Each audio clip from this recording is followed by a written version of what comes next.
400 anos depois, a ONU decretou a escravatura como sendo o crime mais grave contra a humanidade. Será que nós conseguimos? Agora vejamos, a ONU adotou uma resolução contra a escravatura, apesar da resistência. A ONU adotou a resolução que reconhece a escravatura transatlântica como sendo o crime mais grave contra a humanidade, apesar da resistência dos europeus, dos americanos e de Israel. A resolução foi proposta pelo Ghana e pede a reparação. 123 votos a favor, 3 contra, 52 abstenções. Argentina, Estados Unidos da América e Israel votaram contra. A resolução não tem um peso legal, mas tem um peso político.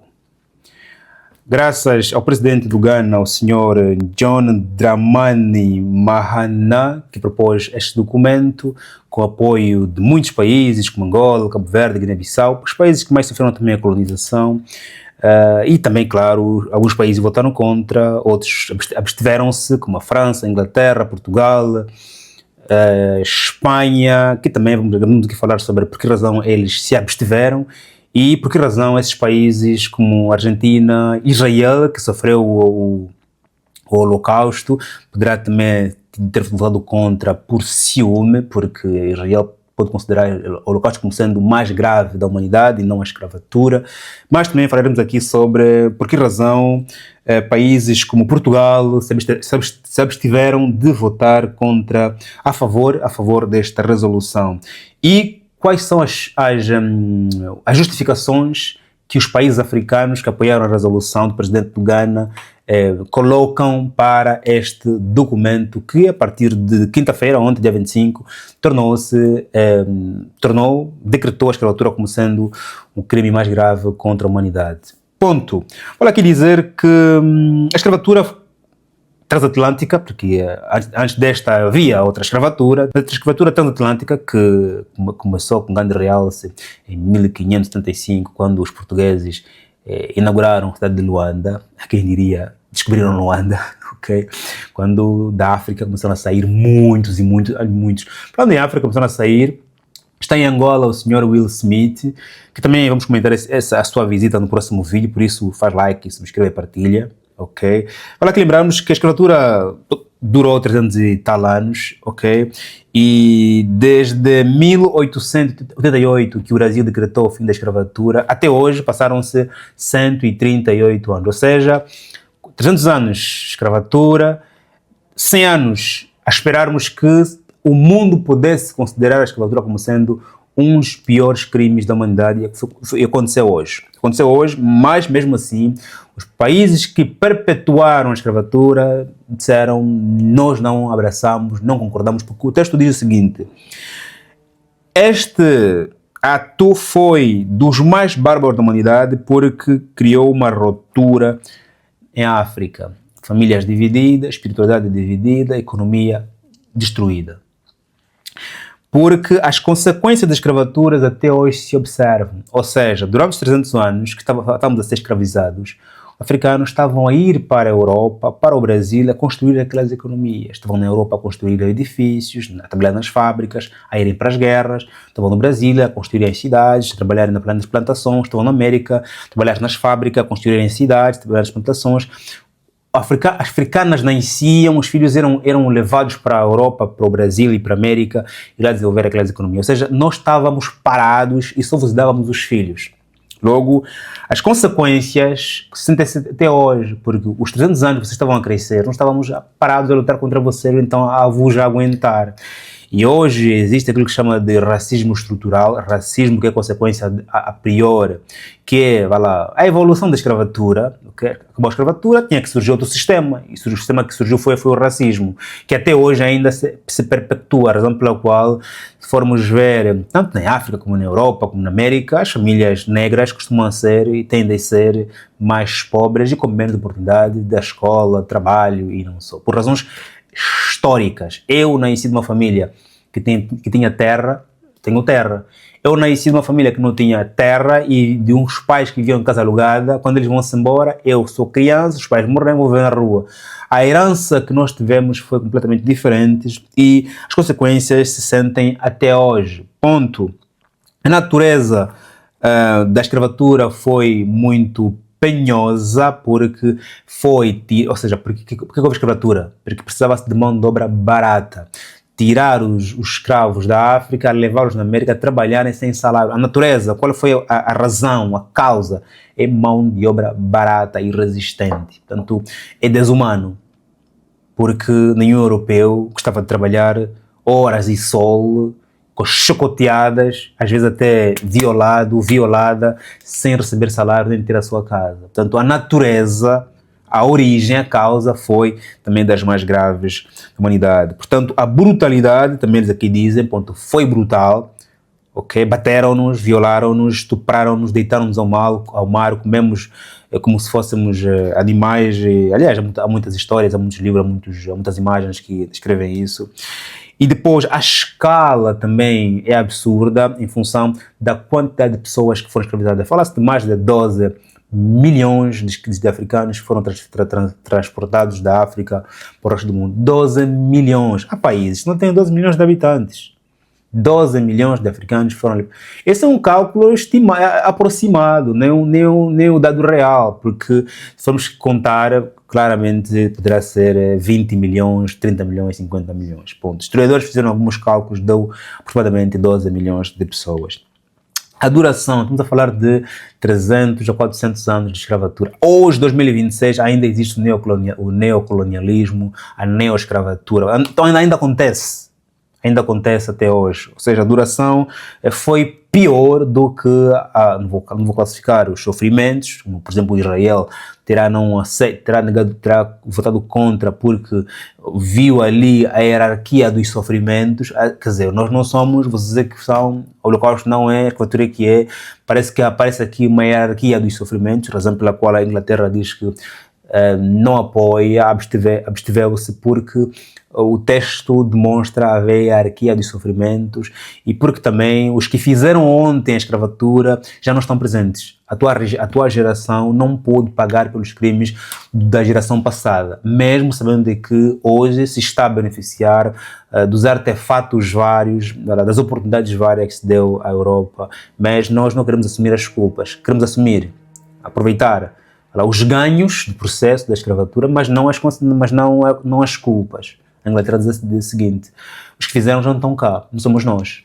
E tem mais, não pode haver hierarquia entre sofrimentos. Você sofre mais, você sofre menos. Todos os países, a nível global, reconhecem a escravatura como sendo um crime. Portanto, está legislado em muitos países. Ninguém é permitido escravizar outra pessoa hoje. Foi abolida a escravatura. Só que sempre foi tida como sendo uma coisa que... aboliu-se, também não foi abolido por vontade própria. Nós sabemos, nós economistas sabemos muito bem porque a escravatura foi abolida. Chega uma altura em que, ter uma máquina a fazer, a cultivar o campo e ter 100 pessoas, é mais barato ter uma máquina, porque 100 pessoas vais alimentá-las, vão trabalhar devagar, vais ter que batê-las, vais ter que controlá-las, a máquina já não. Se tens um motorista, pões a máquina ali e tal. Portanto, a Revolução Industrial também obrigou o fim da escravatura, atenção à jogada. Então, não foi por vontade própria. A Revolução Industrial trouxe, a indústria trouxe que as pessoas fossem inúteis em certos trabalhos manuais. Ponto.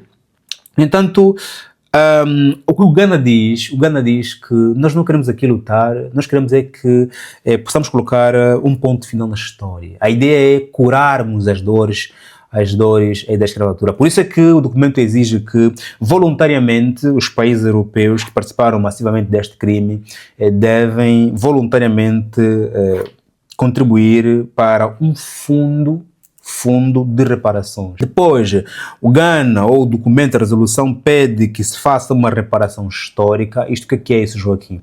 É uma explicar como é que as coisas aconteceram. Que os brancos não são mais inteligentes do que os negros, houve o racismo, esse tema de racismo científico, todas essas histórias de o mais bonito, o mais inteligente, o mais saudável, o mais feio, tudo isso foi construído durante a história, deve ser reescrito. Reparação significa, é mesmo reparar.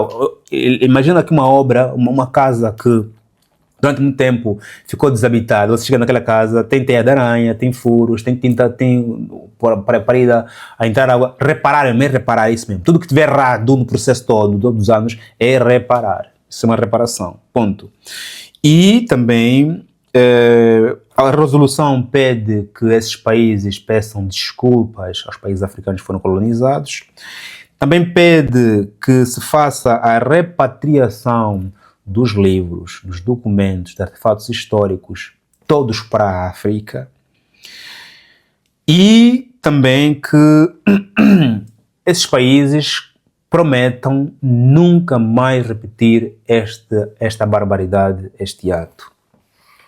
No entanto, estamos aqui a olhar para um facto que divide países, os países que foram os líderes na colonização, Portugal, Inglaterra, Espanha, disseram que são contra, não concordam com esses pedidos vários, não concordam com as justificações de que houve ruptura, de que as consequências até hoje se sentem, de que a natureza foi maligna, levar-os para explorar, de que houve brutalidade, de que a escala não é tanto assim, não foi tanta gente, não durou tanto tempo assim, mas o Ghana não quer aqui ter razão. O Ghana e os mais países que apoiaram o decreto não querem ter razão. Querem que se coloque uma cura, que se resolva esse problema da cura, ok? Que você reconheça que de facto,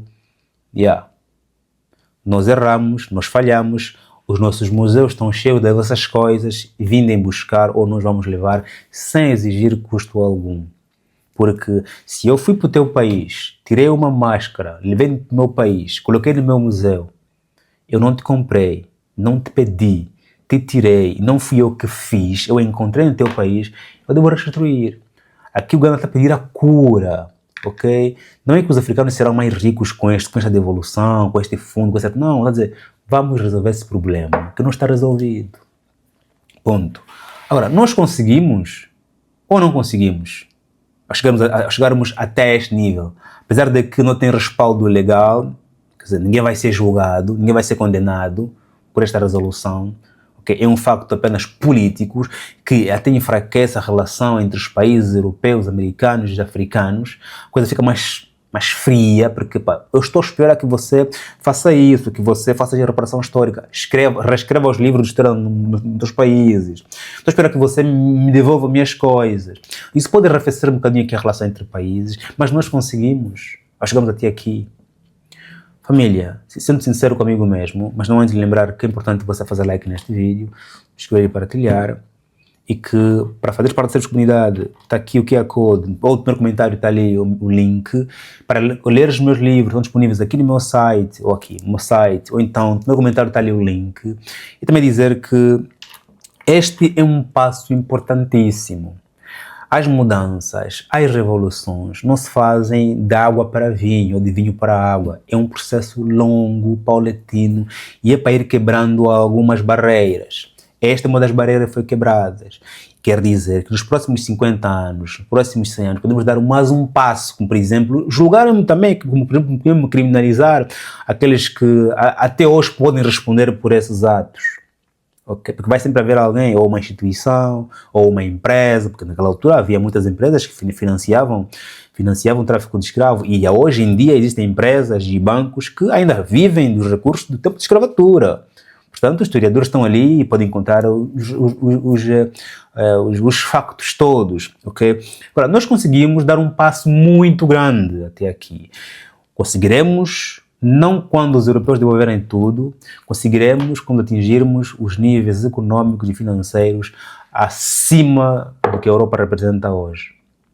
Conseguiremos no dia em que a democracia, que é mesmo a eleição dos presidentes em África, segundo a vontade do povo, eu governar os meus mandatos e sair e ficar feliz por ter combatido um bom combate e ter atingido o objetivo ou não.